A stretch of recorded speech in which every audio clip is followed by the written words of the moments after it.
नमस्कार, मैं प्रिया, आप देख रहे द बुलेटिन। आज के बुलेटिन में हम बात करेंगे उत्तराखंड में आई हिमस्खलन से तबाही और बचाव कार्य में जूझ रहे भारत के सैनिकों की। फिर समझेंगे कि ओवल ऑफिस में ट्रंप और जेलेंस्की की मुलाकात जुबानी जंग में कैसे तब्दील हुई। फिर जानेंगे कि महाकुंभ के समापन पर प्रधानमंत्री ने किससे क्षमा मांगी। उत्तराखंड के चमोली जिले में बद्रीनाथ धाम के पास ग्लेशियर टूटने से 55 मजदूर बर्फ में दब गए, जिनमें 47 मजदूरों को सुरक्षित निकाल लिया गया है। ताजा जानकारी देते हुए एक्सपर्ट राज्य के मुख्यमंत्री पुष्कर सिंह धामी ने बताया कि बाकी फंसे लोगों को भी निकालने की कोशिशें जारी है। उन्होंने लिखा, माना के निकट हुए हिमस्खलन में फंसे हुए श्रमिकों को निकालने के लिए चलाए जा रहे राहत एवं बचाव अभियान के क्रम में 14 अन्य श्रमिकों को भी सकुशल बाहर निकाल लिया गया है। बाहर निकाले गए श्रमिकों को बेहतर स्वास्थ्य सुविधाएं प्रदान की जा रही है। गंभीर रूप से घायल 3 श्रमिकों को आर्मी चिकित्सालय ज्योतिर्मठ में उपचार हेतु भेज दिया गया है। अभी तक कुल 47 श्रमिकों का सफल रेस्क्यू किया जा चुका है। फंसे हुए अन्य श्रमिकों को भी जल्द से जल्द सुरक्षित बाहर निकालने के लिए कार्य किया जा रहा है। शुक्रवार शाम चमोली डीएम संदीप तिवारी ने बताया था, माना गांव का और माना पास के बीच सीमा सड़क संगठन के करीब हिमस्खलन की सूचना मिली थी, जिसके बाद कई एजेंसियों को राहत और बचाव के काम में लगाया गया। उन्होंने कहा था, यहां सेना की आवाजाही के लिए सड़क निर्माण में 57 मजदूरों के होने की जानकारी मिली थी। बचाव कार्य के लिए सेना के साथ ही आईटीबीपी, एनडीआरएफ, एसडीआरएफ की रेस्क्यू टीम को लगाया गया है। सेना की ओर से जो तस्वीरें सामने आई थी, उनमें घुटनों तक बर्फ के बीच राहत और बचाव कर्मी जूझते दिख रहे हैं। उत्तराखंड के सीएम पुष्कर सिंह धामी ने एक्स पर लिखा था, हिमस्खलन की वजह से कई मजदूरों के दबने का दुखद समाचार प्राप्त हुआ। आईटीबीपी, बीआरओ और अन्य दल राहत एवं बचाव में शामिल है। भगवान बद्री विशाल से सभी श्रमिक भाइयों के सुरक्षित होने की प्रार्थना करता हूं। केंद्रीय गृह मंत्री अमित शाह ने घटना को लेकर के उत्तराखंड के मुख्यमंत्री पुष्कर सिंह धामी, आईटीबीपी और एनडीआरएफ के डीजी से बात की। उन्होंने एक्स पर लिखा, हादसे में फंसे लोगों को सुरक्षित निकालना हमारी प्राथमिकता है। स्थानीय प्रशासन बचाव कार्यों में पूरी तत्परता से लगा हुआ है। एनडीआरएफ की 2 टीमें भी जल्द ही घटना स्थल पर पहुंच रही हैं। रक्षा मंत्री राजनाथ सिंह ने एक्स पर लिखा, माना इलाके में हिमस्खलन की दुर्भाग्यपूर्ण घटना घटी है, जिसमें बीआरओ की जीआरआईएफ कैंप प्रभावित हुआ है। प्रशासन प्रभावित लोगों की मदद की पूरी कोशिश कर रहा है। सेना के स्थानीय यूनिटों भी बचाव कार्य में जुटी हैं। बर्फ में फंसे हुए सभी लोगों को सुरक्षित निकालने के लिए सभी संभव संसाधनों का इस्तेमाल किया जा रहा है। शुक्रवार को सुबह 7:15 पर माना और बद्रीनाथ के बीच स्थित बीआरओ लेबर कैंप हिमस्खलन की चपेट में आ गया था। इस लेबर कैंप में 8 कंटेनर और 1 शेड था।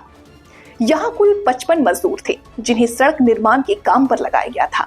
हिमस्खलन के बाद ये सभी बर्फ में दब गए। घटना के तुरंत बाद सेना की एक Swift response team ibex brigade के 100 से अधिक जवानों को डॉक्टरों, एम्बुलेंस और अन्य उपकरणों के साथ तुरंत राहत और बचाव कार्य में लगाया गया।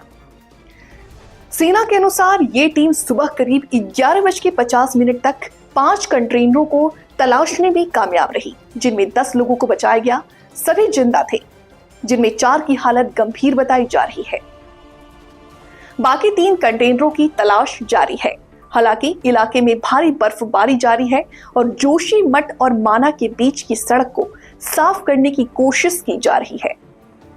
जोशीमठ के अतिरिक्त मेडिकल टीमों को माना में इकट्ठा किया जा रहा है, ताकि बचाव कार्य और मेडिकल सहायता में मदद मिल सके। अमेरिकी राष्ट्रपति डोनाल्ड ट्रंप और यूक्रेन के राष्ट्रपति वोलोदिमीर ज़ेलेंस्की के बीच शुक्रवार को व्हाइट हाउस के ओवल ऑफिस में हुई मुलाकात तीखी बहस में तब्दील हो गई। ट्रंप ने आरोप लगाया कि ज़ेलेंस्की शांति नहीं चाहते हैं और अगर वो समझौता नहीं करेंगे तो अमेरिका इस जंग में बाहर हो जाएगा। ट्रंप ने यह दावा भी किया कि यूक्रेन रूस के साथ जंग में जीत हासिल नहीं कर सकता है। ट्रंप ने ज़ेलेंस्की पर अमेरिका और अमेरिकी लोगों का अनादर करने का आरोप भी लगाया। वहीं ज़ेलेंस्की ने हम गारंटी के साथ युद्ध विराम चाहते हैं, उन्होंने कहा। ट्रंप और ज़ेलेंस्की के बीच जब बहस हो रही थी, उस दौरान अमेरिका में यूक्रेन की राजदूत ऑक्साना मार्कोरोवा बेहद तनाव में थी। ज़ेलेंस्की दोनों देशों के बीच कीमती खनिजों और समझौते के लिए अमेरिका दौरे पर गए थे, लेकिन ये समझौता अब खटाई में पड़ गया है। यहां तक कि दोनों नेताओं के बीच हुई तीखी बहस की वजह से मुलाकात के बाद होने वाली प्रेस कॉन्फ्रेंस को भी रद्द कर दिया गया और ज़ेलेंस्की को व्हाइट हाउस से बाहर का रास्ता दिखा दिया गया। मुलाकात के बाद ट्रंप ने ट्रुथ सोशल पर एक पोस्ट शेयर कर ज़ेलेंस्की पर कई आरोप लगाए। ट्रंप ने कहा, मुलाकात में कई बातें सामने आई, लेकिन राष्ट्रपति ज़ेलेंस्की शांति के लिए तैयार नहीं है क्योंकि अमेरिका इसमें शामिल है। मुझे कोई फायदा नहीं चाहिए, मैं सिर्फ शांति चाहता हूं। ट्रंप ने कहा, उन्होंने अमेरिका का अपमान किया है। अगर वो शांति चाहते हैं तो यहां वापस आ सकते हैं। इस घटना के बाद सोशल मीडिया एक्स पर पोस्ट करके ज़ेलेंस्की ने कहा कि यूक्रेन शांति चाहता है। उन्होंने लिखा कि शुक्रिया अमेरिका, शुक्रिया आपके समर्थन के लिए, शुक्रिया इस दौरे के लिए, शुक्रिया अमेरिकी राष्ट्रपति, कांग्रेस और अमेरिकी जनता। यूक्रेन सिर्फ और सिर्फ शांति चाहता है और हम उसी के लिए काम कर रहे हैं। ओवल ऑफिस में जुबानी जंग तब शुरू हुई जब ज़ेलेंस्की ने ट्रंप से कहा कि रूस के राष्ट्रपति पुतिन के साथ शांति वार्ता में कोई समझौता नहीं होना चाहिए। हालांकि दोनों नेताओं के बीच बहस की शुरुआत तब हुई जब अमेरिका के उपराष्ट्रपति जेडी वेंस ने कहा कि जंग का अंत कूटनीति के साथ हो सकता है। ज़ेलेंस्की ने वेंस से सवाल किया कि आप किस तरह की कूटनीति की बात कर रहे हैं। इसके जवाब में वेंस ने कहा, मैं उस कूटनीति के बारे में बात कर रहा हूं जिससे आपके देश में हो रही बर्बादी को रोका जा सकता है। वेंस ने यह भी कहा कि मीटिंग के दौरान क्या आपने एक बार भी शुक्रिया कहा? ज़ेलेंस्की ने जवाब दिया कि मैंने कई बार शुक्रिया कहा है। ट्रंप ने ज़ेलेंस्की से कहा कि यूक्रेन इस वक्त बड़ी मुसीबत में है और वो रूस के साथ जंग में जीत नहीं हासिल कर सकते। इसी बीच ट्रंप ने यह भी कहा कि यूक्रेन बड़ी मुसीबत में है, आप इसे नहीं जीत सकते हैं, लेकिन अगर आप हमारे साथ हैं तो आपके पास इससे बाहर निकलने का मौका है।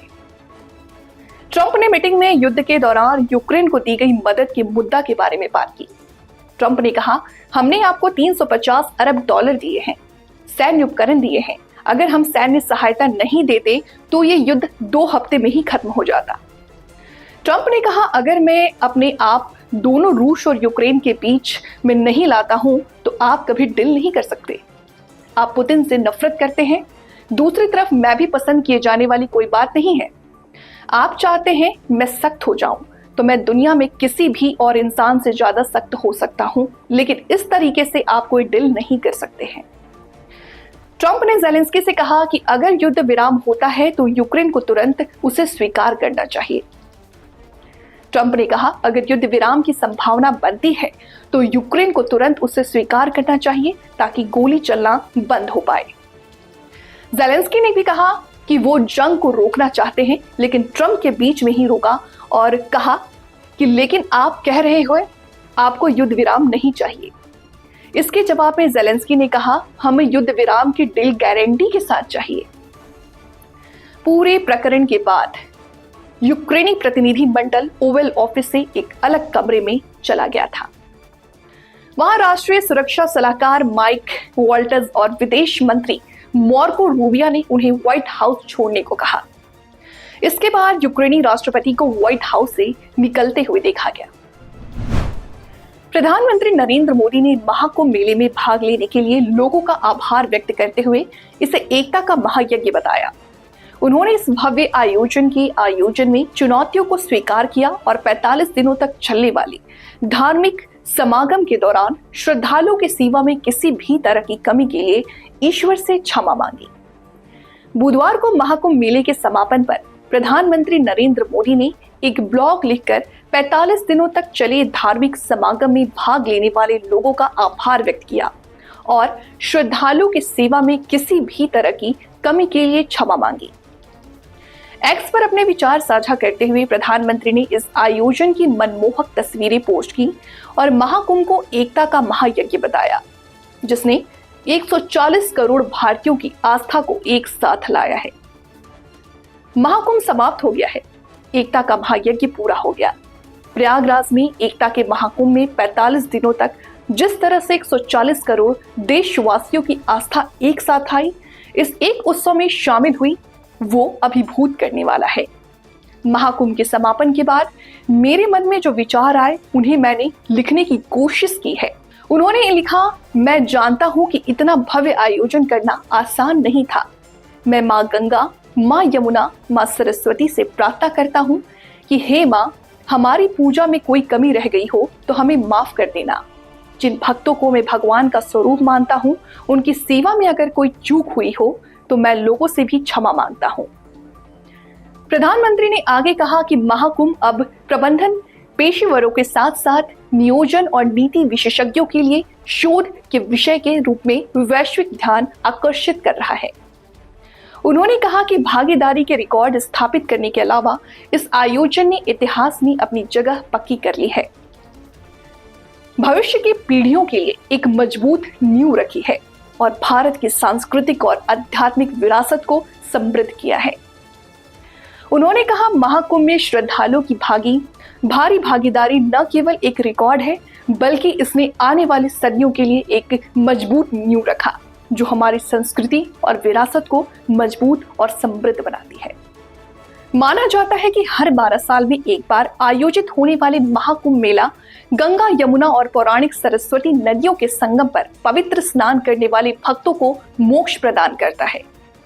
6 सप्ताह तक चलने वाले इस धार्मिक समागम में 6 विशेष स्नान तिथियां देखी गई, जिसका समापन महाशिवरात्रि पर अंतिम पवित्र स्नान के साथ हुआ, जो भगवान शिव और देवी पार्वती के दिव्य मिलन का प्रतीक है। बुधवार को प्रयागराज में त्रिवेणी संगम पर अंतिम शाही स्नान में लाखों श्रद्धालुओं ने भाग लिया, जिससे ये उत्सव भव्य रूप में संपन्न हुआ। फिलहाल इस बुलेटिन में इतना ही। जल्द हाजिर होंगे एक नई बुलेटिन के साथ। तब तक के लिए मुझे दीजिए इजाजत। नमस्कार।